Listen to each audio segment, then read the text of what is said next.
Walden Films presents the Emmanuel Collection of audio compact discs and DVDs, a series of lectures by J. David Davis, Dr. James Tabor, Rabbi Michael Katz, Rabbi Israel Chait, and other leading luminaries in the Noahide movement. What is the Noahide movement? This question revolves around the role of non-Jews in this world and in the world to come. This leads to even deeper questions. How did Christianity differ from Judaism? Were the early followers of Jesus Jews or proto-Christians? Can the New Testament be read as a commentary on the Jewish Bible, the Tanakh, instead of as scriptures? Is the Book of Revelation a work of Kabbalistic literature? Is the Gospel of John more a panegyric to the Greek Logos than an account of Jesus? How does Judaism relate to the Noahides, and which scriptures are relevant to the Noahide movement? These are some of the questions and answers that are discussed on these CDs and DVDs, recorded live at the annual Noahide Conference and at meetings of the Emmanuel Study Center in Athens, Tennessee. This DVD, Talmudic Thought, is presented by Rabbi Saul Zucker. Rabbi Zucker, a close associate of the Noahide movement, is assistant principal of the Frisch School, a high school yeshiva in northern New Jersey.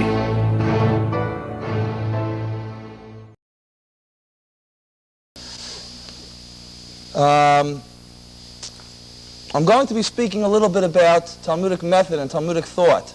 But before I begin, I have one message that I want to relay.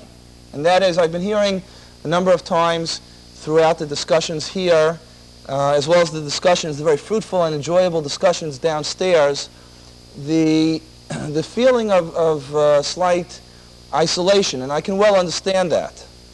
But I want you to know that I'm coming not empty-handed to you. I'm coming to you with greetings from at least 3 that I know of, B'nai Noach in northern New Jersey. And the week before I came here, during the week before we came across to, I'm not going to say up or down, I'll get in trouble, the week before we came across to Athens, I had the good fortune of meeting at their request with 3 people in my home who want to formulate a study group of, and this sort of came out of the blue, who want to formulate a study group in northern New Jersey. So if it builds a little confidence, and I hope it does, you are not alone. There are people who are springing up in these pockets all over the place, and God willing, hopefully, this will grow, will continue to grow. Since this is a discussion about Talmudic analysis and Talmudic method, it would be somewhat strange, almost contradictory, if it became a lecture. Because the method, the style of the study of the Talmud, for those of you who even picked up a copy of the Talmud in English and just bothered to leaf through some of the pages, you'll notice that it's not a lecture, it's not a teacher teaching to his students, and that's it.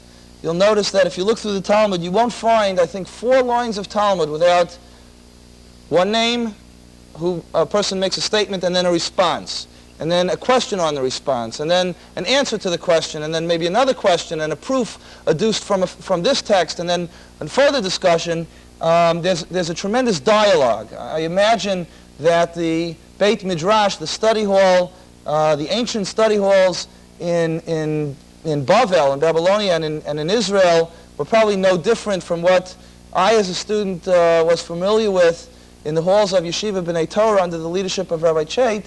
They were at times quite noisy, and it would be tragic and I think contradictory for this to be one-sided. So I'm going to invite you, please, to step in if you have something to say, if you have a question.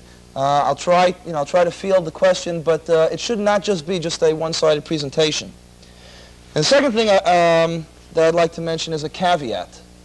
I was talking with Charlie in the booth before I came up here, and we're talking about the slow progress, the evolution, so to speak, of progress of the movement here, of this assembly, in coming to where it is today.